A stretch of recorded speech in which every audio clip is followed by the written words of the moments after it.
You see, I'm not from the hood, and I'm not from suburbia. I'm from Nigeria. I am a real African American. What's going on, YouTube? It's a place to be. Children, Sandy back with some more Friday Night Smackdown review for February 26, 2020. Man, it's been a while since I did Smackdown. Also, Smackdown actually hasn't been as bad as Raw has, but I just kind of like got toned out for wrestling other than on Wednesday nights for the past like month of February. But you know what? We back with an interesting night of SmackDown. We're going to the road to WrestleMania, so I'm trying to get back on track here, give you guys the Raw.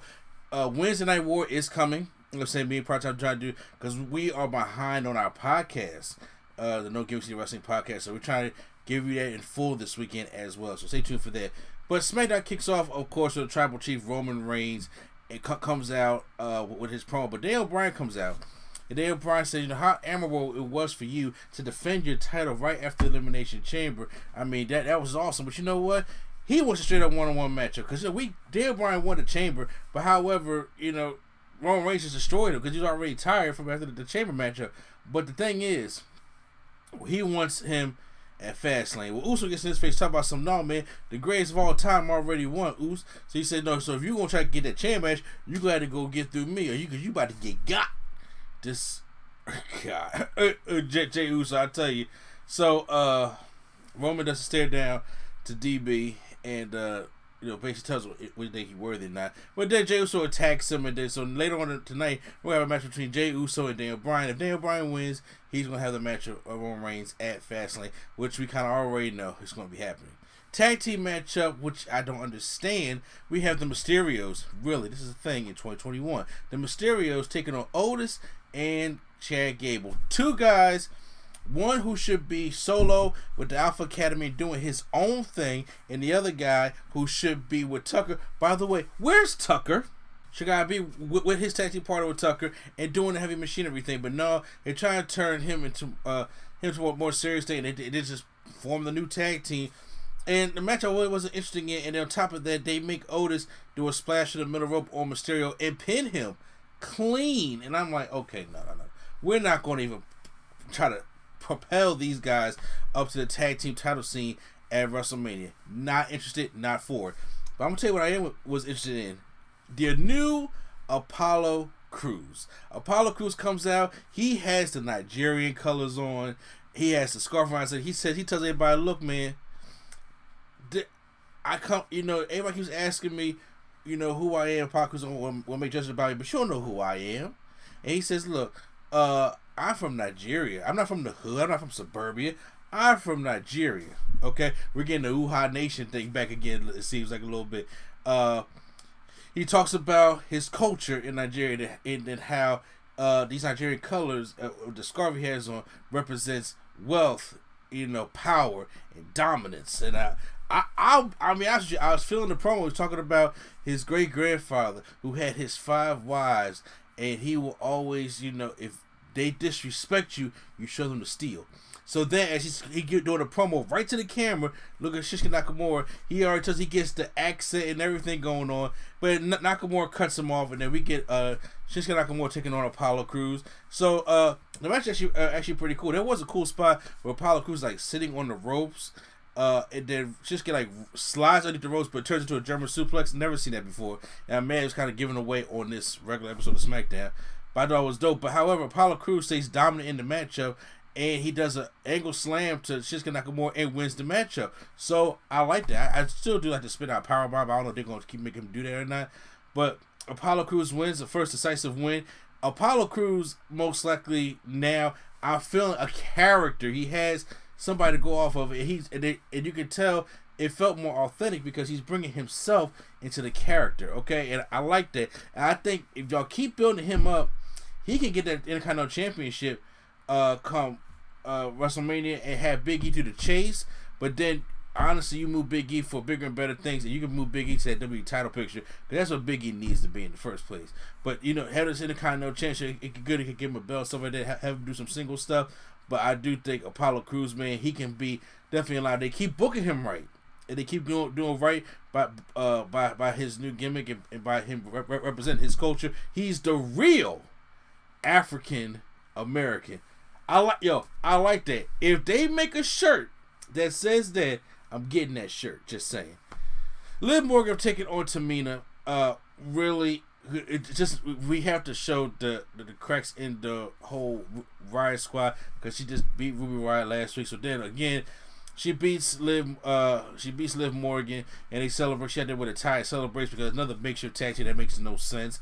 And then Billie Kay's out there trying to join and be a part of them. It makes no sense. We move that crap aside because we get into what's the decision for Bianca Belair going to be at WrestleMania. So we have Sonya Deville that's out there, and she's talking about what Bianca Belair going to decide. Bianca Belair comes out. It's as Sonya just hyping up, was going to be Asuka from Raw or it's going to be Sasha Banks from SmackDown.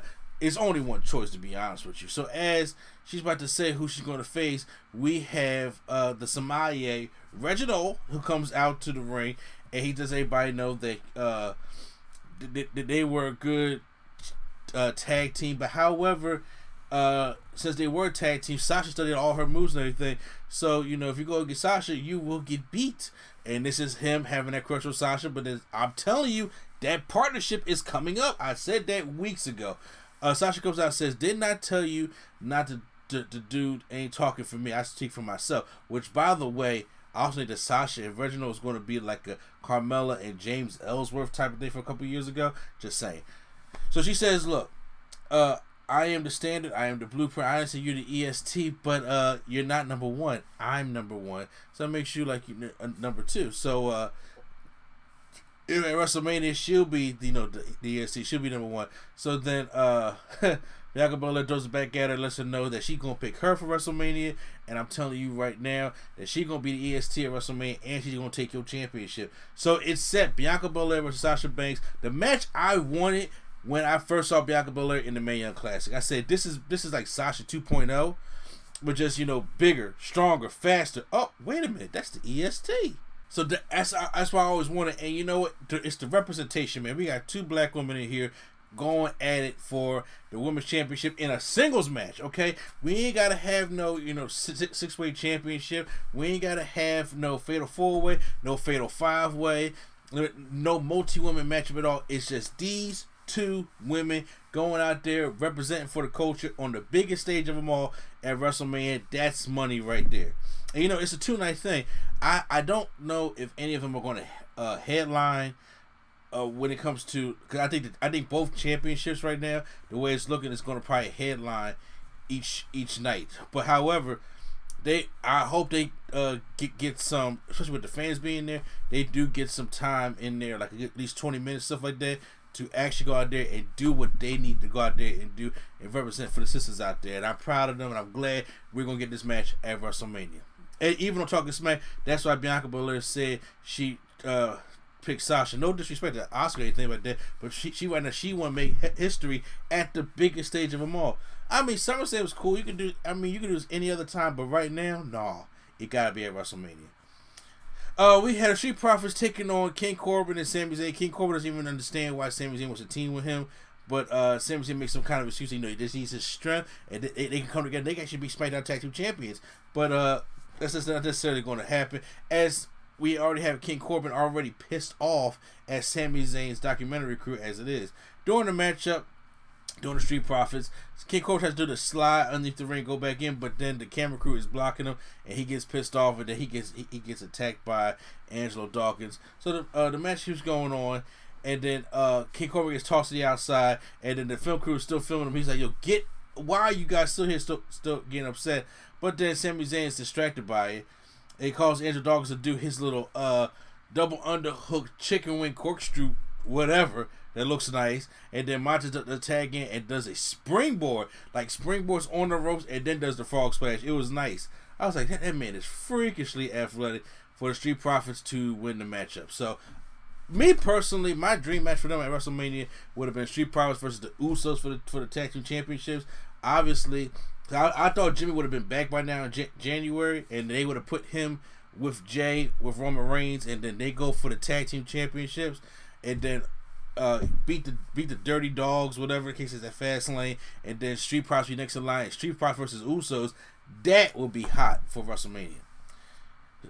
Seth Rollins comes out there to cut a promo. This time he is not doing the dangerous Michael Jackson leather, but he's doing the smooth criminal. So a lot of leather for Seth Rollins. I don't get it. But anyway, he comes out and Cesaro comes out and he's already ready to takes his shirt off and ready to fight. But Seth Rollins says, hold on, let me just explain something to you that if you had listened to me, you would have won Elimination Chamber, you would have been Pete Roman, been WWE champion, but now you need to come join me. But take some time to think about it. Cesaro take no time. He takes him up in the big swing. The funny thing is, I like the camera how he takes the big swing. And he swings Seth Rollins around, but he still has a microphone in his hand, so you hear Seth Rollins screaming. Then he puts him down for a little bit, like he's about to do the sharpshooter. Seth's like, wait, I thought it was hilarious. He gets swung around and gets uppercut. How Cesaro does that and doesn't appear to be dizzy, because he can still be dizzy, but how he doesn't appear to be dizzy is beyond me, because I throw up. Be personally, I'll be throwing up. But as Cesaro does uppercut, so he walks to the back. So this is obviously going to be a feud, maybe going to WrestleMania, but I like seeing Cesaro having a one-on-one feud. Daniel Bryan's in the back being interviewed by Kayla Braxton and talks about how he respects Edge, but he doesn't know if Edge has what it takes to beat Roman Reigns. And if he beats Roman Reigns in Fastlane, that'll be Edge versus Daniel Bryan at WrestleMania, which could be a dope match. But however, Roman ain't losing that championship. So Edge comes over behind him, and Edge says, well, if you do beat Roman at Fastlane, that'll be me versus you. Who wins that match? Daniel Bryan neglects to answer that question. But however, there will be none of that kind of fantasy talk unless he beats Jey Uso tonight. So that promo came before the Cesaro thing happened, because as Cesaro was walking up, Daniel Bryan comes out and we get Daniel Bryan taking on Jey Uso. Good match, but these two got chemistry anyway. So I appreciate I like seeing these guys go at it. So as the match goes on, Jey Uso is working on the knee of Daniel Bryan, running into the ring post, running into the stairs, but Daniel Bryan does get Jey Uso into the yes lock, and it looks like Jey Uso's about to tap, but if Roman Reigns comes in there and gets Jey Uso disqualified, but they sit there and they just beat down Daniel Bryan over and over again. But Daniel Bryan gets Roman Reigns into the yes lock, and then as he's trying to do it, he calling all around, but then Jey Uso hits him with a super kick, and Roman Reigns gets upset and picks him up, and then Superman punch, and then goes into the guillotine, chokes out Daniel Bryan, and stands over him with the championship belt. How SmackDown ends. So that's how SmackDown was this week, and I thought it was a good episode of SmackDown. Man, I guess a thumbs up for me this week, especially the highlights of course, Bianca Belair and Sasha Banks going to do the WrestleMania thing. Apollo Crews finally changing, you know what I'm saying, because he just needed a change in general. And I like the Roman Reigns and Daniel Bryan stuff. So SmackDown was a thumbs up. Post out the comments down below how you guys feel about Friday Night SmackDown this past week. Hit the like button if you guys enjoyed my review, and make sure to subscribe button for more wrestling content. Wednesday Night War, Raw SmackDown reviews, and the the No Gimmicks Needed Wrestling podcast right here on NC Studios. Once again, it's NC a place to be. Mr. A&D, and Nerd Coalition is out.